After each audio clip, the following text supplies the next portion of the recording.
pada pandangan kau kan, Los kan, kenapa sampai sekarang Malaysia masih lagi belum ada orang kata apa, satu level yang macam SRG untuk compete dekat luar?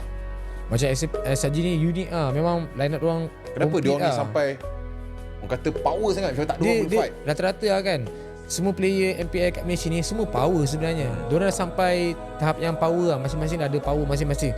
Cumanya yang membezakan dengan tim lain ni chemistry diorang. Macam mana chemistry diorang, ngam tak ngam.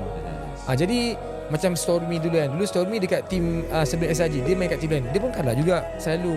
Tapi bila dia masuk SRG, dia jumpa chemistry yang ngam dengan dia. Sebab tu diorang power. Maksudnya diorang main tu dalam satu line.